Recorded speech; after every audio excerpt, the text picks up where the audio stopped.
तो ठीक है, वचन में घुसने से पहले मैं तुमसे कुछ सवाल पूछता हूं जिससे हम विषय के बीच में पहुंच जाएंगे, है ना। तुम सब जानते हो कि हमारे पास अभी 4 प्रचारक हैं, है ना, भैया, मैं, कामन दीदी और संजीव भैया। तो बताओ, अगर एक नया प्रचारक आता है यहाँ पे, तो तुम क्या चाहोगे वो कैसा हो? मतलब एक अच्छे प्रचारक की क्या क्वालिटीज होती हैं, क्या गुण होते हैं एक अच्छे प्रचारक में? बताओ, कैसा प्रचारक चाहते हो तुम? उसमें क्या क्या होना चाहिए, बताओ। कुछ नहीं चाहते? कोई भी आ जाए है? कॉम्प्लेक्स थियोलॉजी को सिंपलर वे में अच्छे से समझा। हाँ, मतलब प्रभु का ज्ञान होना चाहिए, है ना, बाइबल का अच्छा ज्ञान होना चाहिए। और कैसा होना चाहिए? ये तो सबसे बड़ी रिक्वायरमेंट है शायद, है ना। ये तो सबसे जरूरी चीज है कि बाइबल की अच्छा ज्ञान होना चाहिए। उसके बिना तो रहने दो। बिल्कुल, बाइबल बिल्कुल स्पष्ट है कि अगर बाइबल की नॉलेज क्लियर नहीं है तो वो प्रचार ना करें। और क्या होना चाहिए, बताओ, कैसा तुम चाहते हो? बढ़िया प्रचार करे कि जल्दी से समझ आ जाए। जल्दी से समझ आ जाए, है ना, मतलब स्पष्ट होना चाहिए कि समझ आ जाए। और कुछ? या कठिन शब्दों को अच्छे तरीके से एक्सप्लेन करने। कठिन शब्द यूज ना करे, साधारण भाषा में समझा दे। और क्या कहते हैं, पेशेंटली समझाए, मतलब कोई समझ नहीं रहा तो उस पर गुस्सा नहीं करना। सही बात, बिल्कुल, बहुत बढ़िया। अंश कह रहा है कि धीरज के साथ वो सिखाए। अगर समझ नहीं आया तो फिर से पूछ सके हम, उसे गुस्सा ना आ जाए। हाँ, और कुछ? 2 बंदे ही जवाब दे रहे हैं। जो मतलब जिस बात के लिए वो प्रचार कर रहा है वो उसमें भी दिखना चाहिए। हाँ, अरे क्या बात है, बहुत बढ़िया, ठीक है, बहुत बढ़िया। उसके खुद के जीवन में वो दिखना चाहिए जो वो प्रचार कर रहा है, वरना वो क्या है? ढोंगी, पाखंडी, है ना। हाँ, जैसे फरीसी मिलते थे, खुद के जीवन में प्यार है नहीं, प्रभु के कुछ जानते नहीं, लेकिन प्रचार प्रभु का ही है। और कुछ? ये काफी है, बस इतना हो गया तो? प्रचारक के दिल में प्रेम होना चाहिए, बहुत जरूरी है। रमजान कह रहा है कि प्रचारक के पास प्रेम होना चाहिए। तो बहुत सारी रिक्वायरमेंट है हमारी नजर में। ऐसा होना चाहिए, ऐसा होना चाहिए, ऐसा होना चाहिए। कोई लोग बोलेंगे कि उदाहरण भी लाए प्रचार में, है ना, सिर्फ बाइबल के वर्ष ना हो, थोड़े एक आधा उदाहरण भी हो। ठीक है, बहुत बढ़िया, मैं ये सुनना चाहता था। अब मेरा अगला सवाल, प्रचार को सुनने वाले जो लोग बैठे हैं उनमें क्या क्वालिटीज होनी चाहिए? पेशेंस, जो, हाँ, पहले मैं क्लियर कर दूं, ठीक है, तुम तो ठीक है। जो लोग बैठ के सुन रहे हैं, मतलब आप लोग, और जब मैं नहीं प्रचार करता तो मैं भी उन्हीं लोगों में हूं। जब हम प्रचार सुनते हैं तो सुनने वाले लोगों की क्या खूबियां होनी चाहिए, बताओ? पेशेंस होना चाहिए, धीरज होना चाहिए। हम्बलनेस होनी चाहिए चीजें एक्सेप्ट करने की, कि मुझे गलत भी पता हो तो भी जो सिखाया जा रहा है वो सही है। वो कह रहा है कि, अंश कह रहा है कि जो भी सिखाया जाए तो उसे मानना है, ये नहीं कि बस सुन लिया और दिमाग से निकाल लिया, नहीं, उसे ग्रहण करना है। बिल्कुल, हाँ, वचन को एक्सपेक्टेशन से सुनना चाहिए। हाँ, पेशेंस से। हम जब सुनने जाते हैं तो हमें कुछ एक्सपेक्टेशन होनी चाहिए, और हम भाई प्रभु से मिलने जा रहे हैं तो हमें ये ग्रहण करना है मनों से, और उसे लिखना चाहिए, और उस पर मनन करना चाहिए। हमें ये सोच के जाना चाहिए। हाँ, बहुत बढ़िया जवाब। इन्होंने कहा, मासी जी ने कहा कि हमें वचन को पकड़ना है और तैयारी करके आना है। हम ये सोच के आए कि प्रभु मेरे से कुछ बातचीत करेगा, मुझे कुछ मिलेगा, और फिर हम उसे लिख लें। कहने का मतलब हम उसे अपने जीवन में पकड़ के रखें और उस पर चलें। तो आज का वचन इसी बारे में है कि वचन को सुनना हमें कैसे चाहिए। क्योंकि आप लोग हर संडे यहाँ आते हैं, जूम वाले हर संडे समय निकाल के आते हैं, तो ये बहुत अच्छी चीज है जहां पे हम प्रभु को आदर दे रहे हैं। लेकिन बहुत दुख की बात होगी कि प्रभु के पास आ रहे हैं लेकिन फिर भी फायदा नहीं हो पा रहा। जो वचन हमारे कानों तक जा रहा है उससे कोई लाभ नहीं हो रहा हमारी आत्मा को। ये बहुत दुख की बात होगी। तो मैं पहले बिल्कुल स्पष्ट कर दूं, ये बिल्कुल मुमकिन है। ऐसा हो सकता है कि तुम वचन सुनने आ रहे हो लेकिन उसका असर नहीं हो रहा, उसका कोई फायदा नहीं हो रहा, उसका कोई लाभ नहीं हो रहा। ऐसा बिल्कुल मुमकिन है। अगर तुम 10 साल से सुन रहे हो, इसका यह मतलब नहीं है कि तुम जरूरी है कि तुम अच्छा ही चल रहे हो, नहीं। तो ठीक है, हम वचन को शुरू करेंगे।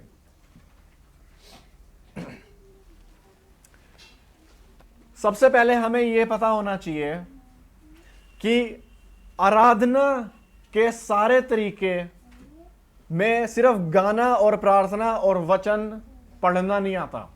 जब भी हम जानते हैं, कोई हमें कहता है कि चलो हम आराधना करते हैं, तो हमारे मन में ये सब चीजें आती हैं कि हम गीत गाएंगे, हम वचन पढ़ेंगे और हम प्रार्थना करेंगे। ये 3 माध्यम सबसे बड़े हैं जो दिमाग में आता है कि इन चीजों के द्वारा हम आराधना करते हैं। सच है या नहीं है? सबसे पहले हमें यह पता होना चाहिए कि वचन को सुनना भी, तुम जो बैठे हो वचन को सुन रहे हो प्रचार होते हुए, यह भी आराधना का ही भाग है। यह आराधना में आता है। आराधना के द्वारा हम परमेश्वर को क्या देते हैं? आदर देते हैं। हम जानते हैं कि एक परमेश्वर है जो हमसे बड़ा है, जिसने हमारे लिए बहुत कुछ किया है, जो महिमा के योग्य है, और अपनी आराधना के द्वारा हम क्या देते हैं? हम उसे आदर देते हैं। जो व्यक्ति परमेश्वर के पैर के नीचे बैठ के उसके शब्दों को सुनना चाहता है, वो आदर देता है। परमेश्वर कहता है ये मेरी आराधना कर रहा है, चाहे वो कुछ नहीं बोल रहा, चाहे वो नाच नहीं रहा, वो सिर्फ बैठा है और सुन रहा है। प्रभु को देख के ये बहुत खुशी है। इसीलिए शाबाश तुम लोगों को जो आज समय निकाल के ठंड में प्रभु का वचन सुनने के लिए आ रहे हैं। ये बहुत अच्छी बात है। तो इसको हम आराधना में क्यों मानते हैं? क्यों? क्योंकि हम जानते हैं जब हम वचन सुनने के लिए आते हैं, हम अपने दिल से कह रहे हैं प्रभु तेरे वचन की जरूरत है। हम सब कुछ नहीं समझते जीवन के बारे में, हम प्रभु आपके बारे में सब कुछ नहीं समझते। तो चाहे हम ये बोलते नहीं हैं, लेकिन हमारा वचन में आना, सुनने के लिए आना, यह दर्शाता है।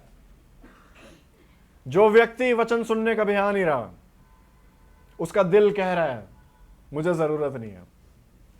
समझ पा रहे हैं?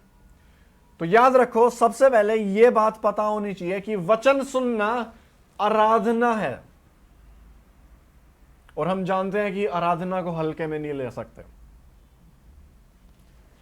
हम वचन पढ़ेंगे, अलग अलग वचन पढ़ेंगे। सबसे पहले हम ये पढ़ेंगे प्रेरितों के कार्य।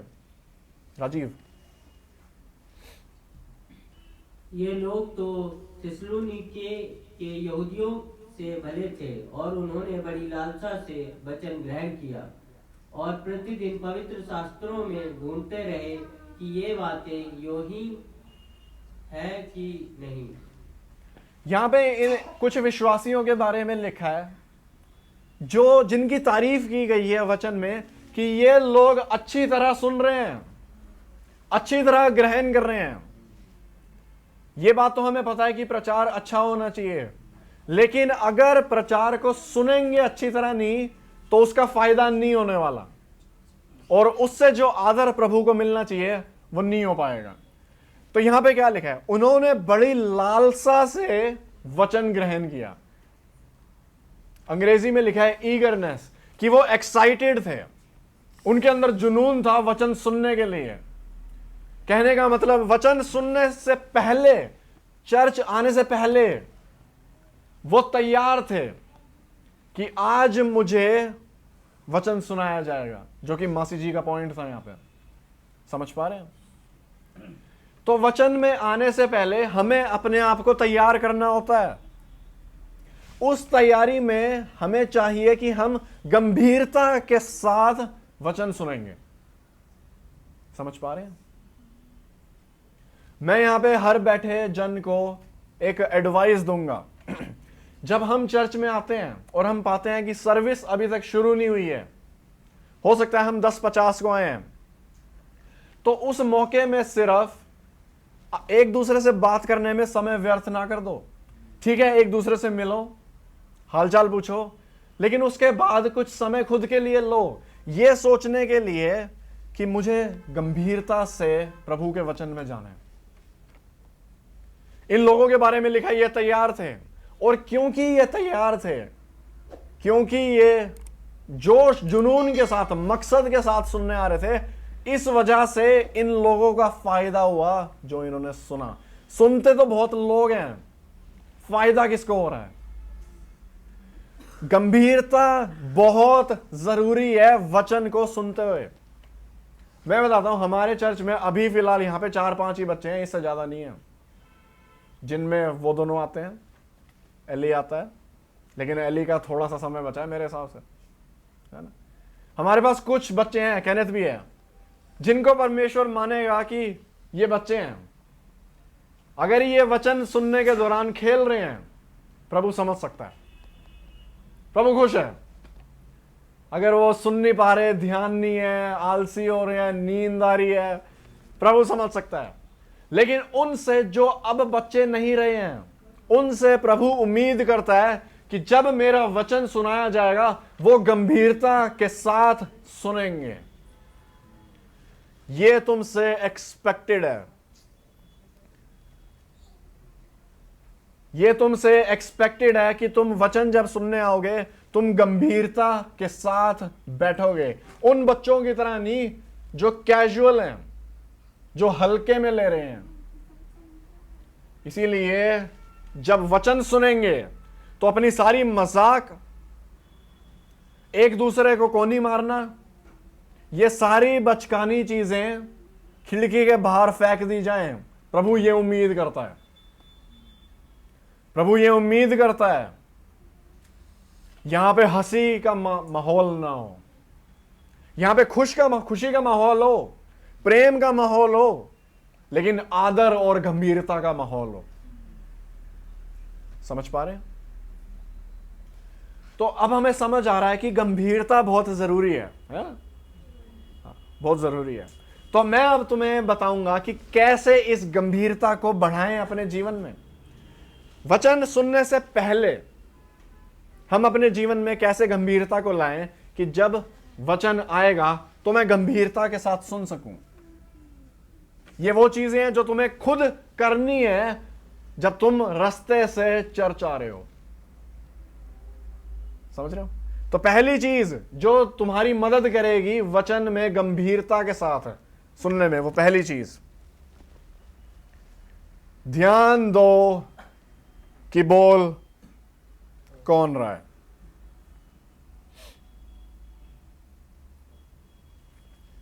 वचन पढ़ेंगे राजीव।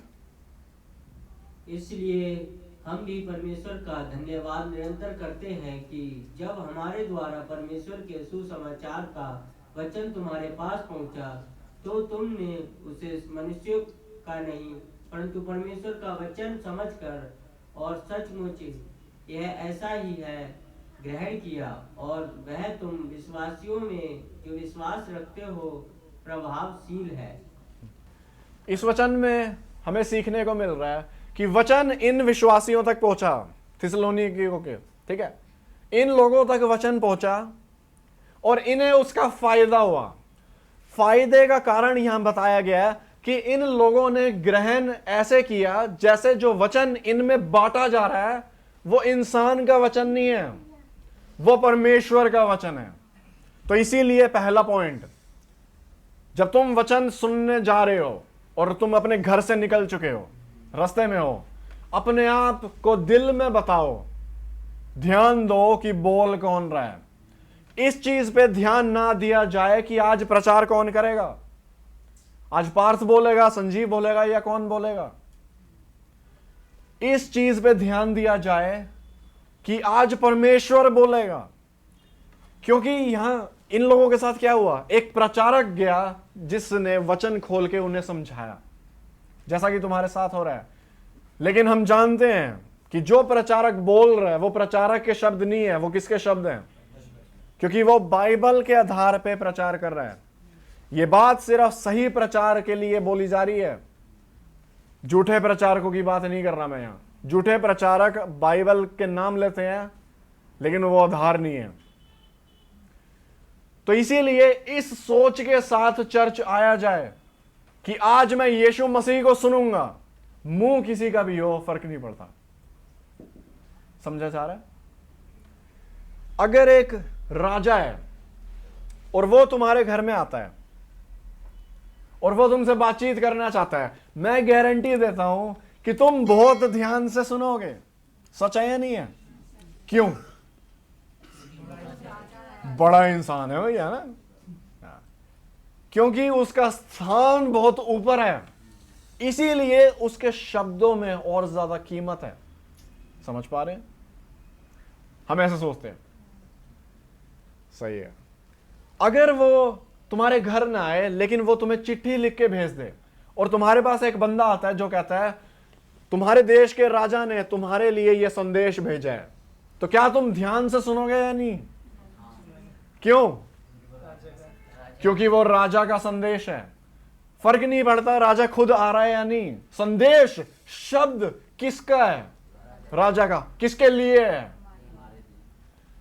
जब हम इस दुनिया के राजा को इतना महत्व दे सकते हैं तो हम परमेश्वर को क्यों नहीं, जो पूरी दुनिया को बनाने वाला परमेश्वर है, उसका स्थान सबसे ऊपर है।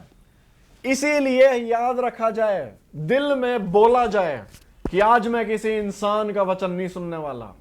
आज जो वचन दिया जाएगा वो परमेश्वर की ओर से है, जिसने पूरी दुनिया को बनाया है, जिसके पास हाथ में क्या है? तुम्हारी मौत और तुम्हारे लिए जीवन, जिसके शब्द प्रेम होते हैं और जिसके शब्द जजमेंट होते हैं। पहचाना जाए कि यह परमेश्वर का शब्द है, और अगर तुम ऐसा करोगे तो इससे प्रभु को आदर मिलेगा, जो गिना जाएगा तुम्हारी आराधना में। और जब ऐसे सोचते हैं तो हम पाते हैं कि हम गंभीर हो पा रहे हैं वचन को सुनने में।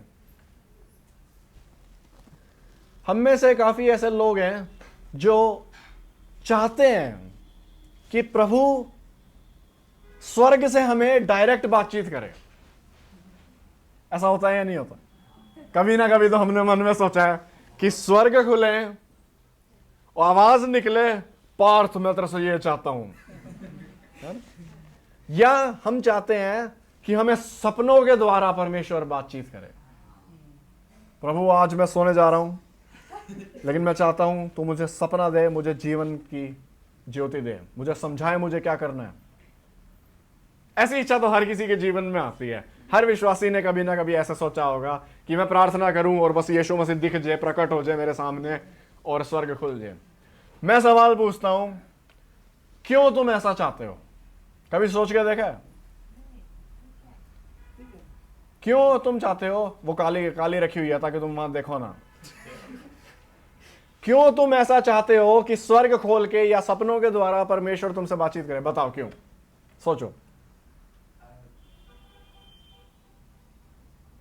हमने जब बाइबल में पढ़ा है कि जितनों के प्रभु ने सपने में बात करा है, तो वो यकीन है, जैसे कि भविष्यवाणी है। और सुलेमान का मैंने पढ़ा था, तो सुलेमान के भी सपने में प्रभु ने कहा मांग तू, तो सुलेमान ने मांगा। तो हम भी सोचते हैं प्रभु हमारे सपने में आए या आसमान से आए तो हम भी मांगे। तो कहने का मतलब, इसको सच मानते हैं। हाँ, हम उसे सच मानते हैं।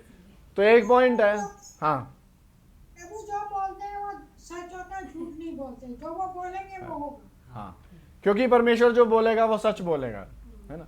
और हमारे मन में ऐसा है कि जो सपने में बोला जा रहा है वो भयंकर है। और एक और पॉइंट, वो डायरेक्ट मेरे लिए है। मुझे स्वर्ग से प्रकाशन आया है ना, महान बनने के लिए। शाबाश, महान बनने के लिए। तो देख पा रहे हो इन सब चीजों के पीछे क्या है? हम चाहते हैं कि हमारा स्थान ऊपर हो जाए। लेकिन मैं तुम्हें एक चैलेंज देता हूं, अगर परमेश्वर ने स्वर्ग खोल के बोल भी दिया तो वो वही बोलेगा जो उसके वचन में दिया गया है, क्योंकि वचन खुद उसके शब्द हैं। अगर वो सपने में आता है तो वो वही बोलेगा जो वचन में दिया जा रहा है, और वचन के बाहर वो कुछ भी नहीं बोलेगा। तुम बोलोगे मैं स्वर्ग से आवाज इसलिए चाहता हूं क्योंकि मैं चाहता हूं वो डायरेक्ट मुझसे बात करे। वचन डायरेक्ट तुम्हारे लिए लिखा गया है। तुम्हारा ये कहना कि मुझे सपने चाहिए, मुझे डायरेक्ट बात करे, ये अनादर है उसके वचन का जिसके पीछे लोगों ने खून बहाया है। ये अनादर है पवित्र आत्मा का जिसके द्वारा वो लिखा गया है। क्या वो स्वर्ग खोल देगा तो क्या वो कुछ अलग बोलेगा? क्या जो प्रचारक बोल रहा है वो कुछ अलग है? क्या जो सही प्रचारक बोल रहा है, क्या जो सही प्रचारक बोल रहा है वचन के आधार पे, क्या वो अलग है प्रभु के शब्द से? नहीं, क्योंकि जो प्रचारक को बोलने के लिए दिया है वो परमेश्वर का शब्द है। इसीलिए ध्यान दो, बोल कौन रहा है? पार्थ नहीं, संजीवनी, यीशु मसीह जिसका शब्द है। अपने दिमाग से ये निकाल दो कि मुझे स्वर्ग की आवाज की जरूरत है। नहीं, तुम्हें वचन की जरूरत है, तुम्हें प्रचार सुनने की जरूरत है, क्योंकि प्रचार में यीशु मसीह बोलता है। हम कभी प्रभु के स्थान का अनादर ना करें जो उसने प्रचारक को दिया है। किसने यह तय किया है कि चर्च में लोग इकट्ठा होंगे? बताओ, क्या ये मेरी इच्छा है? किसने यह सिस्टम बनाया कि मेरे विश्वासी इकट्ठा होंगे एक जगह में? किसने? परमेश्वर की आज्ञा ही है कि तुम मिलो, इकट्ठे हो। किसने ये डिसाइड किया, तय किया कि वो लोग इकट्ठा होंगे, वहां पे प्रचार किया जाएगा मेरे वचन का? ये परमेश्वर है जिसकी आज्ञा है कि मेरा वचन सुनाया जाएगा लोगों को। तो उस चीज की जो परमेश्वर ने तय किया है उसका अनादर हम ना करें। समझ पा रहे हैं? तो इसीलिए हम याद रखें कि वो परमेश्वर है जो बोलता है।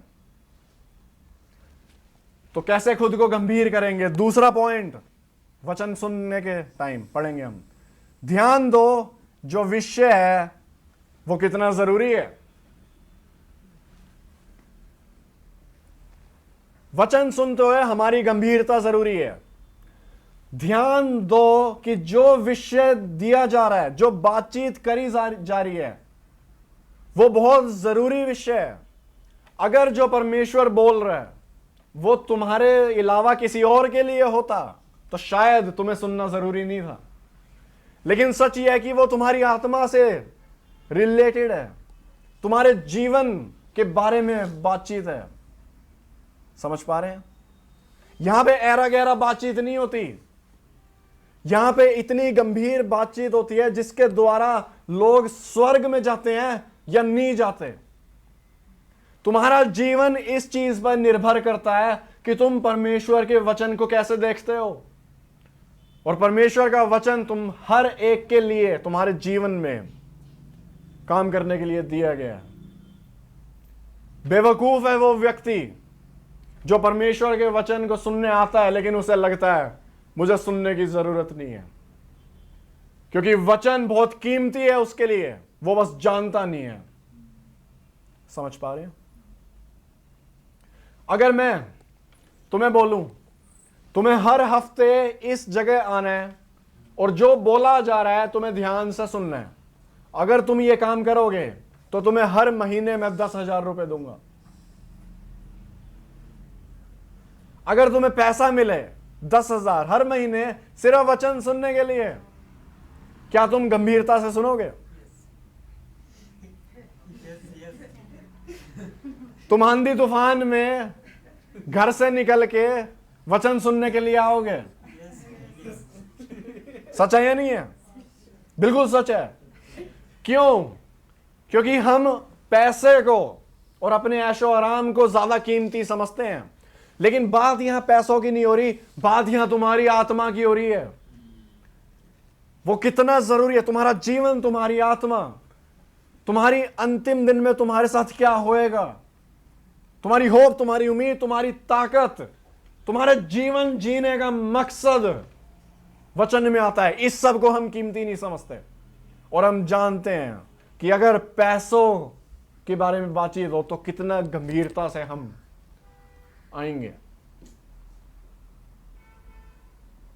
ये दुनिया हमें खा जाएगी अगर परमेश्वर के वचन का सहारा हमारे पास नहीं है तो। इसीलिए इसको कीमती समझें, हम कीमती समझें कि परमेश्वर का वचन मेरे लिए है, वो बहुत जरूरी है। चर्च आने से पहले अपने दिल में सोचो, आज जो विषय होगा वो मेरे लिए बहुत जरूरी है, वो मेरी उन्नति के लिए, वो मेरी ग्रोथ के लिए बहुत जरूरी है। इसीलिए हम कीमती समझें। यहां पे एक कहानी है, हम सब जानते हैं, बहुत फेमस। मार्था और मरियम के घर यीशु मसीह आते हैं। तो बताओ उन दोनों ने क्या किया जब यीशु मसीह उनके घर आए? किसने क्या किया? वो मरियम उसके पास बैठी रहती थी और मार्था कहती कि ये खाना नहीं बनवा रही, मैं बनाती रहती हूँ। उम्मीद करता हूं कि ये कहानी सबको पता है। मार्था काम में व्यस्त हो जाती है, सेवकाई में यीशु मसीह की, जो कि अच्छी चीज है। तुम्हारे घर एक बहुत आदरणीय ग्राहक आए, गेस्ट आए, तुम सब कुछ करोगे उसको आदर देने के लिए। लेकिन मरियम क्या करती है? वो सेवकाई नहीं कर रही, वो तैयारियां नहीं कर रही, वो परमेश्वर के पैरों में बैठी है। और फिर परमेश्वर मार्था को ये शब्द बोलता है, पढ़ेंगे। प्रभु ने उसे उत्तर दिया, मार्था, हे मार्था, तू बहुत बातों के लिए चिंता करती और घबराती है, परंतु एक बात अवश्य है और उस उत्तम भाग को मरियम ने चुन लिया है जो उससे छीना ना जाएगा। तो यीशु मसीह मार्था को कहता है, तू बहुत चीजों के बारे में चिंता कर रही है, लेकिन मरियम ने सही चीज को चुना है। वो क्या है वो सही चीज? वो सही चीज ये है, उसने चुना, मैं परमेश्वर के पैरों के नीचे बैठ के सुनूंगी, मैं सुनूंगी उसे क्या कहना है। परमेश्वर को चाहिए तुम्हारी तरफ से कि तुम सुनो। प्रभु की सेवा करना जरूरी है, लेकिन उससे ज्यादा जरूरी है उसे सुनना। तैयारियों में व्यस्त मत हो जाओ। परमेश्वर तुमसे चाहता है तुम सुनोगे, तुम गंभीरता के साथ सुनोगे। सोचो तस्वीर क्या होगी। मरियम जानती है उसकी बहन लगी हुई है सेवा करने, लेकिन मैं यहां बैठी हूं। क्यों? उसके अंदर जरूरी है यीशु मसीह के शब्द सुनना, और इससे उसका आदर जाता है। परमेश्वर तुमसे चाहता है गंभीरता, सीरियसनेस। मजाक तुम बहुत करते हो हफ्ते में, यहां पे मजाक ना हो, यहां पे गंभीरता हो। तो इसीलिए खुद को बोलेंगे कि परमेश्वर को गंभीरता के साथ लेना जरूरी है। तीसरी चीज, सोचो कि परमेश्वर तुम्हें कैसे सुनता है। बाइबल हमें सिखाती है अलग अलग जगह पे कि परमेश्वर कहता है कि उसने कान लगाया है, भजन संहिता में, मेरी ओर। उसने कान भी उनकी दोहाई की ओर, उसके कान लगे रहते हैं। परमेश्वर कह रहा है तुम्हारे लिए कि मेरे कान तुम्हारे लिए लगे रहते हैं। पहला पतरस में लिखा है कि परमेश्वर का कान उनकी विनती की ओर लगा रहता है। कभी सोच के देखो कि परमेश्वर तुम्हारे बारे में कैसे सोचता है और तुम्हारी प्रार्थना को कैसे सुनता है। अंग्रेजी में लिखा है वो अपने कान मोड़ता है तुम्हारी तरफ। कौन हो तुम जो परमेश्वर को पुकारे और वो सुने? परमेश्वर जो स्वर्ग में है वो इतना नीचे आता है तुम्हारी बातों को सुनने के लिए कि तुम्हें क्या कहना है। और आज तक ऐसा नहीं हुआ कि तुमने बोला हो उसके साथ कुछ, लेकिन उसने सुना ना हो। और वो गंभीरता के साथ तुम्हारी बात सुनता है, क्योंकि उसकी नजर में तुम कीमती हो। कौन है हम पापी लोग जिनको परमेश्वर इतना आदर देता है? तो हम क्यों ना उसे आदर दें गंभीरता के साथ सुन के। प्रभु, आज तक तूने बहुत गंभीरता से मेरी बातों को सुना है। जब मैं गुस्से में आया, जब मैं इरिटेट हो गया आया, तू नीचे आया और तूने मेरी बातें सुनी। कौन हूं मैं लायक नहीं हूं, लेकिन प्रभु तू सुनता है। हम ध्यान दें परमेश्वर हमें कैसे सुनता है। ये सब चीजें हैं जो तुम्हें पहले करनी है वचन को सुनने से पहले। जब तुम चर्च आ रहे हो, जब तुम पिछले दिन हो, जब तुम यहां बैठे हो। अब हम जानेंगे वो दो चीजें जो हमें करनी है परमेश्वर के वचन सुनने के दौरान, जब प्रचार किया जा रहा है, जब परमेश्वर का वचन तुम तक पहुंच रहा है, तब परमेश्वर तुमसे क्या चाहता है। यशाया की पुस्तक से हम पढ़ेंगे। यहोवा यूं कहता है, आकाश मेरा सिंहासन और पृथ्वी मेरे चरणों की चौकी है। तुम मेरे लिए कैसा भवन बनाओगे और मेरे विश्राम का कौन सा स्थान होगा। यहोवा की यह वाणी है, यह सब वस्तुएं मेरे ही हाथ की बनाई हुई है, इसलिए ये सब मेरी ही है। परंतु मैं उसी की ओर दृष्टि करूंगा जो दीन और खेदित मन का हो और मेरा वचन सुनकर थरथराता हो। मेरी मम्मी को कहना बहुत पसंद है कि हम परमेश्वर के लिए क्या ही कर सकते हैं। परमेश्वर किसी मंदिर में थोड़ी रहता है, क्योंकि वो सब चीजें उसकी बनाई हुई हैं। मैंने काफी बार सुना है उनके मुंह से, और बात बिल्कुल सच है। यहां इन शब्दों में परमेश्वर कह रहा है, क्या ही तुम कर सकते हो मेरे लिए, तुम्हारी बनाई हुई चीज क्या है मेरे लिए, क्योंकि स्वर्ग और पृथ्वी तो मेरे लिए उसके समान है जहां पे मैं पैर रखता हूं। तो परमेश्वर दिखा रहा है कि वो कितना महिमा से भरा हुआ है, लेकिन आखिर में वो एक चीज बोलता है जो वो चाहता है तुमसे, जिसके द्वारा वो आदर लेगा तुमसे। वो है कि जो दीन और खेदित मन का हो और मेरा वचन सुन के थरथराता हो। हम सब जानते हैं कि जब वचन सुनाया जाता है हमें दीन होके सुनना है। आज मैं उस पर बातचीत नहीं करूंगा क्योंकि वो जानते हैं हम, लेकिन यहां बहुत अच्छे शब्द लिखे हैं कि मेरा वचन सुनते हुए वो थरथराता है। उसके मन में एक डर है, उसके मन में एक इज्जत है मेरे वचन को लेके, उसके मन में वो कीमती समझता है मेरे शब्द को, जैसे मरियम परमेश्वर के पैरों में बैठ के सुनती है। कभी सोच के देखा है परमेश्वर का शब्द बहुत आदर के लायक है। वो जीवन और मौत का शब्द है, वो अनंत काल की विषय है, वो परमेश्वर की बातें हैं, वो किसी बिजनेसमैन की नहीं, वो किसी दुनिया के राजा की बातें नहीं है। वो परमेश्वर का शब्द है जिसके द्वारा वो जीवन देता है अपने लोगों को, जिसके द्वारा वो तुम्हारी आत्मा को मजबूत करता है, जिसके द्वारा वो तुम्हारे अंदर विश्वास और प्रेम उत्पन्न करता है। वो जरूरी है। बेवकूफ है वो व्यक्ति, पापी है वो व्यक्ति जो परमेश्वर के वचन को हल्के में लेता है, जो गंभीरता के साथ नहीं है, जिसका दिमाग कहीं और घूम रहा है अपने ख्यालों में। लेकिन जब स्वर्गीय राजा बैठ के उसका प्रचार कर रहा है, अपना प्रचार कर रहा है, तो वो सुन नहीं रहा। यहां मैं बात अपनी नहीं कर रहा, नहीं, वचन की कर रहा हूं जो प्रचार के द्वारा बोला जाता है। परमेश्वर जांचता है तुम सब के दिलों को जब तुम वचन सुन रहे हो, किसके दिल में है इज्जत और डर और आदर मेरे वचन के लिए। परमेश्वर खोजता है तुम्हारे दिलों को जब तुम बैठे हो, कौन अपने दिल से आदर निकाल के परमेश्वर के आगे रख रहा है और कौन अपने ख्यालों में खोया हुआ है।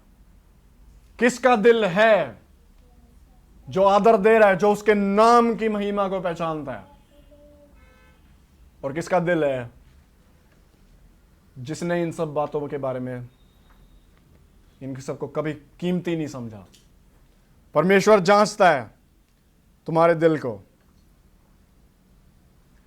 याद रखो, हम हमेशा थकते हैं, हमारे पास भी शरीर है, हो सकता है हमें नींद आए। बात यहां दिल की हो रही है। दिल में कितना आदर है, दिल में कौन कीमती समझता है परमेश्वर के वचन को।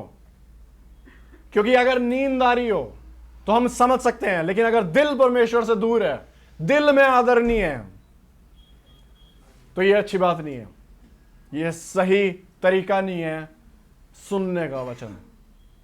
इसीलिए हम कोशिश करें, हम सोच के आए, तैयार हो के आए कि मैं परमेश्वर के वचन को आदर दूंगा, मैं डरूंगा, मैं इज्जत दूंगा उसे, क्योंकि वो जीवन और मौत का वचन है। और हम पाएंगे, तुम पाओगे कि जब इन सब चीजों के बारे में तुम सोचते हो, जब तुम तैयारी के साथ आते हो, तब तुम वचन को अच्छी तरह सुन पा रहे हो, तब तुम वचन को अच्छी तरह पकड़ पा रहे हो, और तब वचन तुम्हारी आत्मा को फायदा देगा। तो इसीलिए हमारे सुनने में हमेशा परमेश्वर के लिए आदर हो। और आखिरी चीज, परमेश्वर के सुनने के समय हम पढ़ेंगे, उसने सिदकिय्याह ने वही किया जो उसके परमेश्वर यहोवा की दृष्टि में बुरा है। यद्यपि यिर्मयाह नबी यहोवा की ओर से बातें कहता था, तो भी वह उसके सामने दीन ना हुआ। यहां पे बहुत इंटरेस्टिंग कहानी का भाग है। सिदकिय्याह एक राजा था जिसके पाप के बारे में इस शब्द में लिखा हुआ है। यहां पे लिखा है कि उसने क्या गड़बड़ करी। सिदकिय्याह ने, उसने यिर्मयाह के आगे दीन नहीं हुआ। यिर्मयाह जो परमेश्वर के शब्द बोल रहा था, यहां पे वचन ये सिखा रहा है कि सिदकिय्याह का पाप यह था कि यिर्मयाह के सामने वो दीन नहीं हुआ। हम सब जानते हैं कि परमेश्वर के सामने दीन होना जरूरी है ना? तो इसमें क्या दिक्कत है कि यिर्मयाह के आगे वो दीन नहीं हुआ? जवाब है इस वचन में लिखा हुआ है, क्योंकि यिर्मयाह यहोवा की ओर से बातें कहता था। अगर कोई प्रचारक तुम्हें प्रचार कर रहा है बाइबल के आधार पे और तुम दीन नहीं हो रहे, तो परमेश्वर गिनेगा कि तुम मेरे आगे दीन नहीं हो रहे, क्योंकि वो शब्द मेरा था। इसलिए ये ना सोचा जाए मैं परमेश्वर के सामने झुक जाऊंगा, प्रचारक तेरे सामने नहीं झुकूंगा। ये पाप है, क्योंकि तुम परमेश्वर के वचन का अनादर कर रहे हो और उस सिस्टम का, उस ऑफिस का, उस गद्दी का जो प्रचारक की है, जिसके द्वारा पवित्र आत्मा और यीशु मसीह प्रचार करते हैं। वचन के आगे दीन होना जरूरी है। और इसीलिए तुम्हारे घर में अगर कोई तुम्हें सही करने आता है बाइबल लेके, भाई तूने ये बोला, मेरे को लग रहा है कि इसके हिसाब से सही नहीं है, तो क्यों ना इस बारे में सोचे और प्रार्थना करे, तो तुम उस व्यक्ति को वापस नहीं भेज सकते। क्यों? क्योंकि वो परमेश्वर के नाम में आया है, परमेश्वर के वचन के आधार पे तुम्हें सही कर रहा है। तो ये ना बोला जाए, तू जो 1 साल से बाइबल सीख रहा है, तू क्या मुझे सिखा सकता है? परमेश्वर बोलेगा, तूने, क्योंकि तू इस व्यक्ति के आगे दीन नहीं हुआ, तू मेरे सामने दीन नहीं हुआ। वचन डिमांड करता है, वचन मांगता है कि उसके सामने झुका जाए, चाहे तुम्हें पसंद आए या ना आए। यह अंश का पॉइंट था शुरुआत में जो उसने बोला। इसीलिए जब वचन के पास हम आएंगे, वचन जब हम सुनेंगे, तो हम घुटने टेक देंगे कि इसने मेरे बारे में बोला और मैं इसे ग्रहण करूंगा। क्योंकि प्रचार में काफी चीजें होंगी जो तुम्हें पसंद नहीं आएंगी। क्यों? क्योंकि वो तुम्हारे खिलाफ है। क्यों? क्योंकि परमेश्वर तुम्हें सुधारता है। और जब वो दिन आए तो परमेश्वर तुम्हारे दिल जांचेगा, और वो जांचता है इनमें से कौन है जो अपने दिल को झुकाता है मेरे सामने, जो ग्रहण करता है, जो कहेगा कि ठीक है, आज से मैं कोशिश करूंगा बदलने की, मैं प्रार्थना करूंगा इस चीज के बारे में जो पता लगा मैं सही नहीं कर रहा था।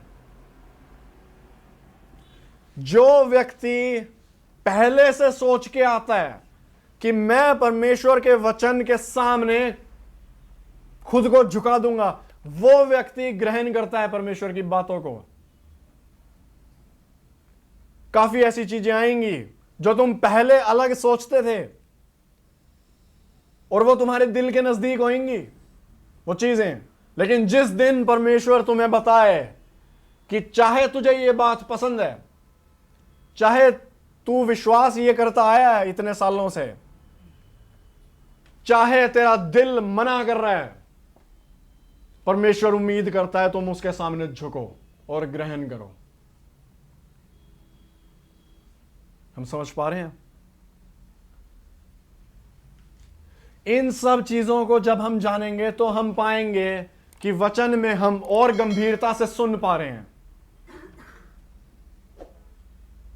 इसीलिए जब तुम यहां आते हो और जब यहां बैठते हो, अपने दिल को परखो, क्या मैं जो सुन रहा हूं वो गंभीरता के साथ है या नहीं, या मैं बस सोच रहा हूं कब प्रचार खत्म होए, कब मैं अपने घर वापस जाऊं और मैं सो जाऊं, कब मैं यूथ मीटिंग अटेंड करूंगा, कब मैं खाना खाऊंगा। वो सब अच्छी चीजें हैं, वो सब बहुत अच्छी चीजें हैं, लेकिन वो इस चीज से ज्यादा जरूरी नहीं है कि परमेश्वर के शब्द के ऊपर रख दी जाए। परमेश्वर डिमांड करता है गंभीरता। बहुत बड़ा अनादर है उस व्यक्ति का जो योग्य है महिमा के, लेकिन वो पाता है कि वो बोले जा रहा है और तुम सुन नहीं रहे। कैसे मां बाप को दुख होता है जब बच्चे उनकी बातें सुनते नहीं है, तो वो कहते हैं मैं तेरा पिता हूं, मम्मी की बात मानो। परमेश्वर तुम्हारा राजा है, उसे गंभीरता से सुनेंगे। इस विषय के बारे में काफी और चीजें भी हैं जो आज नहीं बताई जाएंगी। परमेश्वर का वचन सुनते हुए हमें प्रेम के साथ और विश्वास के साथ भी ग्रहण करना है, लेकिन आज के लिए काफी है। मैं चाहता हूं इस वचन से तुम्हारे अंदर गंभीरता उत्पन्न हो कि तुम परमेश्वर का वचन जब भी सुनने आओ, अपने जीवन भर तुम इन सब बातों को याद रखोगे कि बोल कौन रहा है। परमेश्वर बोल रहा है, ना कि कोई व्यक्ति। जो बोला जा रहा है वो बहुत जरूरी विषय है मेरी आत्मा के लिए, मेरा जीवन उस पर निर्भर करता है। मैं ध्यान से सुनूं। हम सोचेंगे कि परमेश्वर मेरे को कैसे आदर देता है। जब वो मुझे सुनता है तो मैं भी उसे सुनूंगा। परमेश्वर चाहता है कि मेरा दिल थरथराए, डरे, इज्जत दे उसके वचन के आगे। और परमेश्वर चाहता है कि मैं दीन होके झुकूं उसके आगे। जब हम ऐसा करेंगे तो हम पाएंगे कि वचन के द्वारा हमारा आत्मिक जीवन और अच्छा हो रहा है। उम्मीद करता हूं हम इसे सीखेंगे। प्रभु जी, प्रार्थना करते हैं और आपको धन्यवाद देते हैं कि आप हमें याद दिलाते हैं कि बहुत ज़रूरी है आपको गंभीरता से लेना।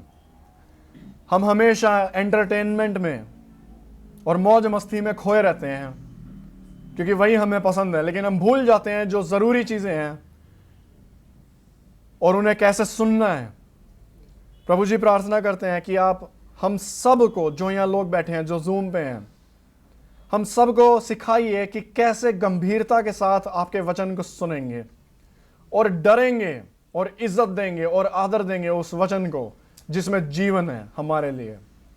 प्रभु, हमारे सुनने से आपको आराधना मिले, आपको आदर मिले। यीशु मसीह के नाम से आमीन।